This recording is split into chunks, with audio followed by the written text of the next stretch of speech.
વિદ્યાર્થી મિત્રો, તમારું ખૂબ ખૂબ સ્વાગત છે મારી આ ચેનલ સ્ટડી વિથ નેન્સીમાં। જો હજી સુધી તમે મારી આ ચેનલને સબસ્ક્રાઈબ ના કરી હોય તો જલ્દીથી સબસ્ક્રાઈબ કરજો। આજે આપણે પ્રકરણ નંબર 1 સંખ્યા પરિચય સ્વાધ્યાય 1.1નો પહેલો અને બીજો દાખલો જોઈશું। જુઓ તો પહેલો દાખલો આપેલો છે ખાલી જગ્યા પૂરો। અહીંયા આપણને ખાલી જગ્યા આપેલી છે, આપણે એ ખાલી જગ્યા પૂરવાની છે। તેમાં જોવો પહેલું છે 1 લાખ બરાબર ખાલી જગ્યા 10,000। તો 1 લાખ બરાબર કેટલા 10,000 થાય? તો 1 લાખ આપણને ખબર, 1 લાખ એટલે એકની પાછળ કેટલા જીરો આવે? 1 2 3 4 5 જીરો આવે 1 લાખમાં। એકની પાછળ આ એકમ, દશક, સો, હજાર, 10,000 અને લાખ। આ લાખ થયા, 1 લાખ થયા, તો 1 લાખની પાછળ કેટલા જીરો આવ્યા? 1 2 3 4 5 અને 10,000। હવે આપણે અહીં 10,000 લખીએ। 10,000ની પાછળ કેટલા જીરો આવે? 1 2 3 અને 4 જીરો આવે। તો આ 10માં જોવાય 1 2 3 4, તો આ કેટલું વધ્યું? આ 4 જીરો થઈ ગયા, આ 4 જીરો અને આ 4 જીરો, તો અહીંયા કેટલું વધ્યું? 10। તો કેટલા 10,000 થશે? 10,000। 1 લાખ બરાબર 10,000। પહેલાં આપણે જોવાનું 1 લાખ। 1 લાખ એટલે શું થાય? એકની પાછળ 5 જીરો, એકમ, દશક, સો, હજાર, 10,000 ને લાખ એટલે 1 લાખ અને 10,000। અહીંયા આપણે 10,000 લખ્યા। 10,000ની પાછળ કેટલા મીંડા આવે? 4 મીંડા આવે। તો અહીંયા તમે જોશો કે 10,000માં 4 મીંડા છે અને અહીં 10 લાખમાં 5 મીંડા છે, એટલે 5 મીંડામાંથી 4 મીંડા જાય એટલે 1 મીંડું વધ્યું, એટલે એકની પાછળ 1 મીંડું, કેટલા થયા? 10। એટલે શું થશે? 10,000।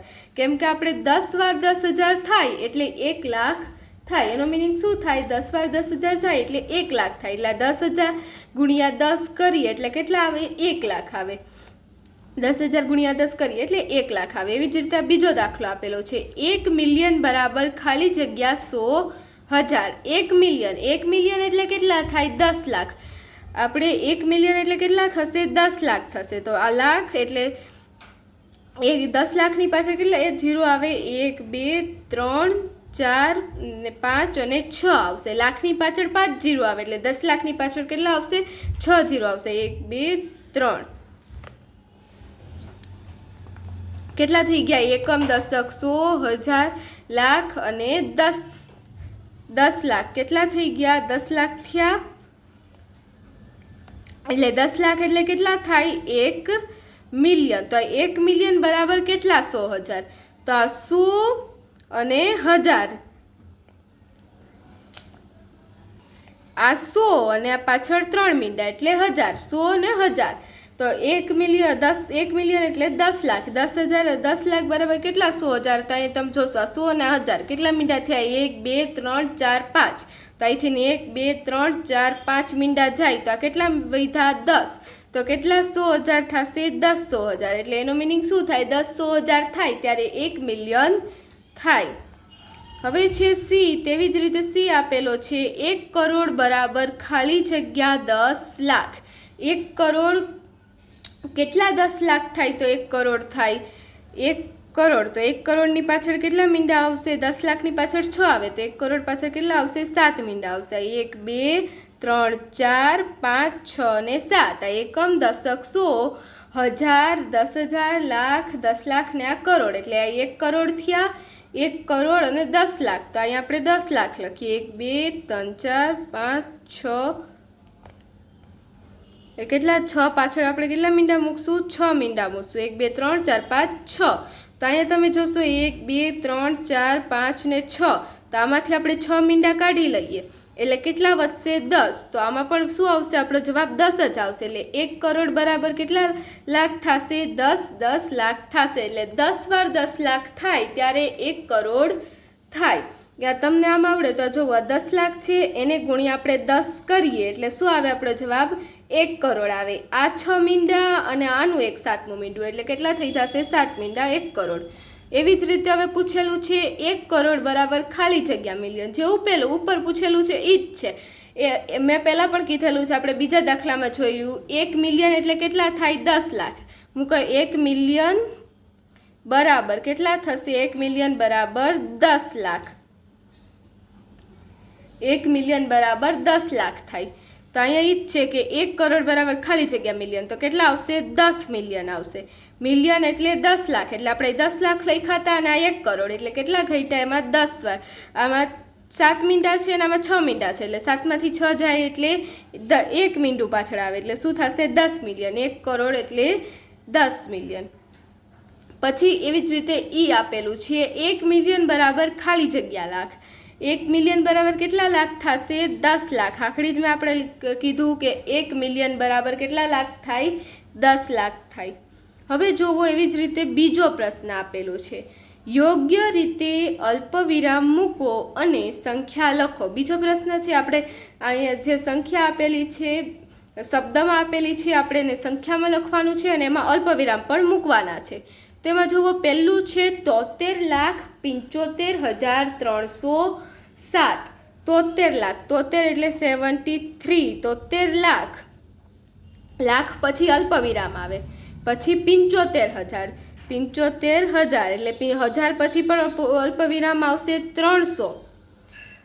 શું છે? 307. તો અહીંયા શું આપણે લખશું? 307 લખશું. 73,75,307. લાખ પછી અલ્પવિરામ મૂકવાનું, 1000 પછી અલ્પવિરામ મૂકવાનું. તો આ જો આપણે લખ્યું 73,75,307. આપણો જવાબ આવ્યો પહેલા દાખલાનો. એવી જ રીતે બીજું આપેલું છે 9,05,41,. તો આમાં તમે જોશો 9 કરોડ, તો આપણે કરોડ લખ્યા પછી અલ્પવિરામ મૂકવાનું. હવે જોવો આ એકમ, દશક, સો, આગળના દાખલામાં જોવો એકમ, દશક, સો, હજાર, 10,000, લાખ ને 10 લાખ. પણ આમાં જોવો 5 લાખ આપેલા છે.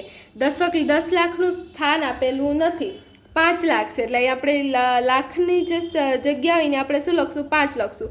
10 લાખ આપેલા નથી એટલે આપણે અહીંયા લખશું નહીં. જ્યાં જ્યાં ન આપેલું હોય ત્યાં આપણે શું મૂકવાનું? 0. જો અહીંયા 1000 પણ નથી આપેલા તો અહીંયા આપણે શું મૂકશું? 0 મૂકશું. 1000ના સ્થાને શું મૂકશું? 0 મૂકશું. 9 કરોડ આપેલા છે એટલે અહીંયા આપણે 9 લખ્યા. હવે 5 લાખ આપેલા છે તો લાખના સ્થાન કેટલા આવે? 2 જગ્યા છોડવાની લાખ માટે. તો અહીંયા 0 5 આવશે.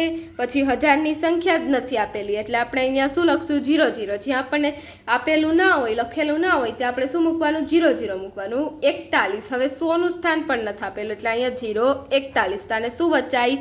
9 કરોડ 5,41,000. અહીંયા શું? કરોડ પછી અલ્પવિરામ મૂકવાનું, લાખ પછી અલ્પવિરામ મૂકવાનું, 1000 પછી અલ્પવિરામ મૂકવાનું.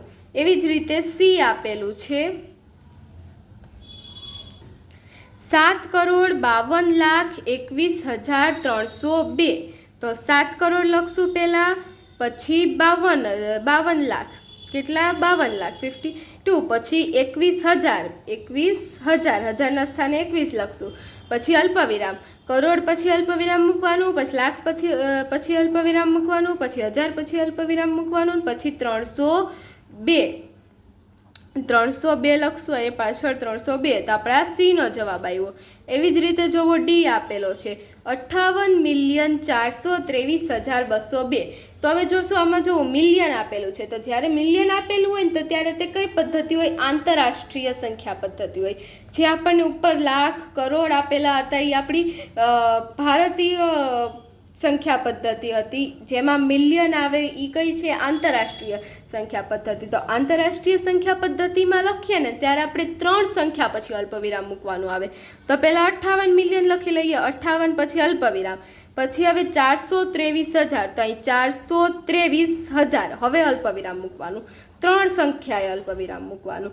202, આમાં શું કરવાનું? 3 સંખ્યાએ અલ્પવિરામ મૂકવાનું. કેમાં?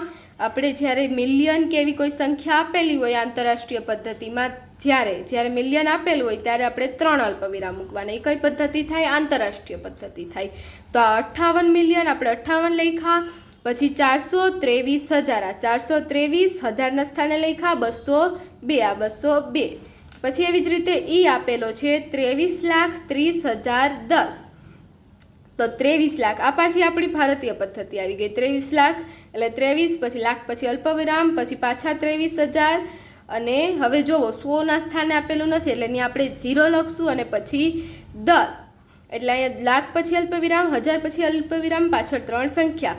તો તો પછી 23,23,010 તો આપણા પાંચમા દાખલાનો જવાબ આવ્યો. તો અહીં આપણો પ્રશ્ન નંબર 1 અને પ્રશ્ન નંબર 2 પૂર્ણ થાય છે. જો તમને વિડીયો પસંદ આવ્યો હોય તો લાઈક શેર સબસ્ક્રાઈબ કરજો. Thanks for watching.